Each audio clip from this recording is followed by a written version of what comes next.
Purrity almost falling asleep on the job. Needs a wake-up call. Might get it yet from Sanders. Certainly hasn't got it from his corner. Sanders just getting a little bit too fluent. His arm just dropping down. Must be careful if he wants to win this title. Because Ross Purrity is not out of it yet. He certainly has got the ability to throw a big punch. And if Sanders is caught napping, he'll be sleeping. Good way of putting it. Very good way of putting it.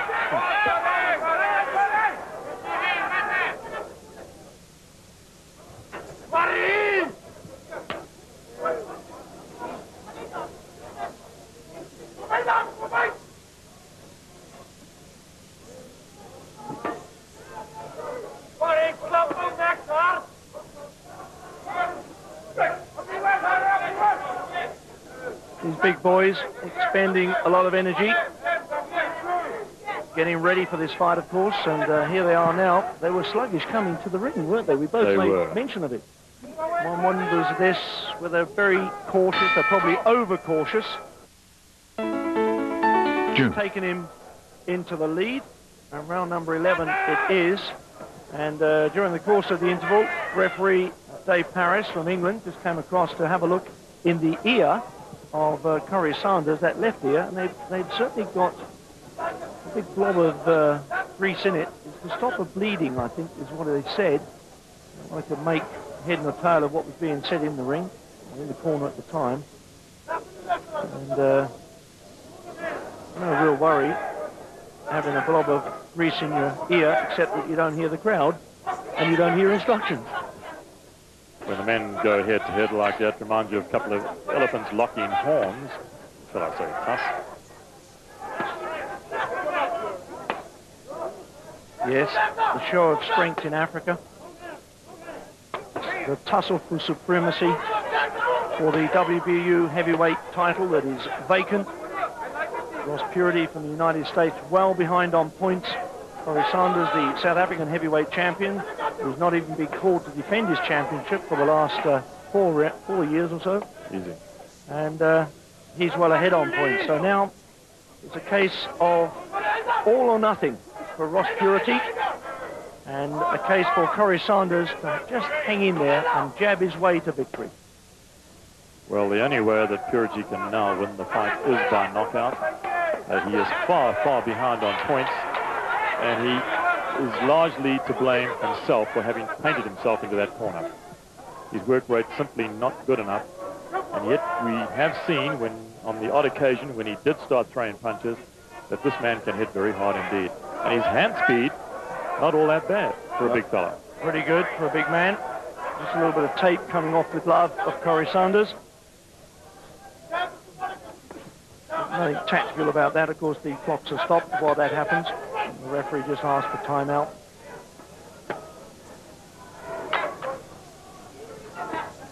Still a bit of bounce in the legs of Sanders.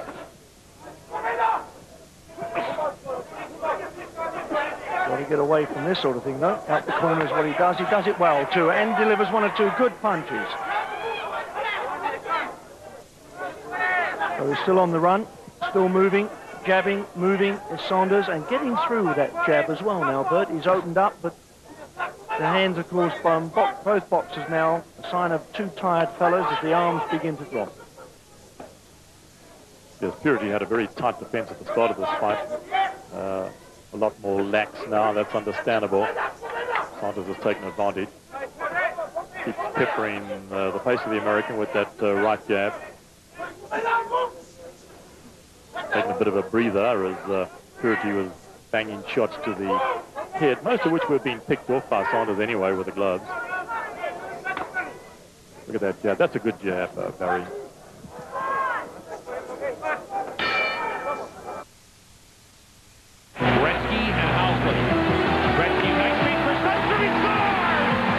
You're watching MSG Network. We're all over it. Prime View 1 is the channel to tune to when you want to find out what's playing on Prime Star. You'll find important information about Prime Star's special features and services. snake, rattle, and blow. This November, there's a whole lot of shaking going on with 4 Prime Cinema hits, sure to rock your house. This thing is going to blow. Terror strikes fast with Anaconda. The action heats up in Volcano. Danger is no match for The Saint. And blow the lid off excitement with Dante's Peak. Thrills, chills, and lots of lava. It's a movie meltdown this November on Prime Cinema. Please stay calm. Career is now on these next 3 minutes. Yes, the career of Ross Purrity on the line. And he's got 3 minutes in which to make amends for having sleepwalked through this fight. Saunders has got to get on his toes, he's got to jab, and he's got to move, and he'll be the next WBU heavyweight champion. Only the second South African to win a title of heavyweight of the world. And also an opportunity for him to go into a really big payday, possibly against Lennox Lewis. And what a career opportunity that is. So Harold Paulbrecht wrote the script. Don't blow it.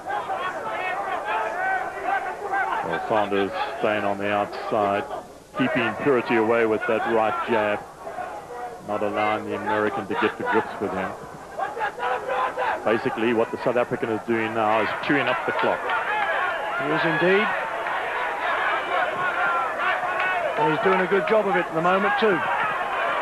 He knows it's almost sparring in the gym. He's gone back to the gymnasium here for the final round. And he's got to jab and go. Half the round to go. And as you can hear, the crowd are solidly behind him. It's been a workmanlike performance from Saunders in this fight. Purrity is a man who simply hasn't done enough. And somehow, Barry, I don't think he's done justice to his own ability. I have to agree with you. This has been his own disappointment. He'll look back on this fight if he comes out of it losing it without a big knockout blow to go within just 60 seconds to do so. In 60 seconds' time, Corrie Saunders will be the WBU heavyweight champion. I cannot see it going any other way. And Ross Purrity will only have himself to blame if he cannot get and dig deep for a big one blow that will put Corrie Saunders to sleep and then allow him to claim the WBU heavyweight championship of the world. But Saunders had done a superb job this last 3 minutes. He's got on his bike, he's been on his toes, he's jabbed, he's run, he's gone left, he's gone right, he's gone away from the right of Purrity. This has been a great round with just 20 seconds to go. Well, a useful left from Purrity, a little too late, perhaps. Saunders still covering well. He felt that left, make no mistake about it. But the time is winding down. Just seconds remain, and Saunders the aggressor, and I think they know, the South Africans, that they have a new world champion. And I really, for the life of me, cannot see it going any other way. But funnier things have happened in boxing, Barry. Yes, I think we've witnessed one or two in our time, Bert, but I think this one will have to be the surprise of the century. And it certainly would be a surprise for me if it wasn't a unanimous decision. And I wouldn't be at all surprised if there's not anything between 6, 7, 8, even 9 points could even be in it, as far as I'm concerned. It's been that good for Corrie Saunders from the moment he got in the ring to jab and get his way out around the ring and certainly score points. And unfortunately, Ross Purrity laid everything into his right hand and said, that will be my weapon for the evening. I will take this man out with just one punch. And it never came his way. He never did it. And at the end of the day, his wife congratulates him as Corrie Saunders, and I'm sure that is not premature. I'm sure it's going to happen. So let's join the ring announcer for the official result. Mark Biro. Ladies and gentlemen, here is the decision of the 3 judges at ringside. Judge O'Neill scores it 116-110. Judge Paul Herman scores it 119-109. Pakamili Jacobs scores it 120-108 to the new WBU heavyweight champion of the world, Corrie Thunder. Well, unanimous decision. They were pretty big. We thought there might be 8 or 9 points in it. That was on my scorecard. And I looked across at yours, Bert, you had almost identical as well. So 9 points difference, and certainly a new world champion. And 119, 110 we had. And let's see if we can go to ringside with Ron Jackson, going to be talking to Corrie Sanders, hopefully. Corrie, de grootste oomblik van je box. Corrie, nice little staggering shot at Curtis Strong. We may even see that turn.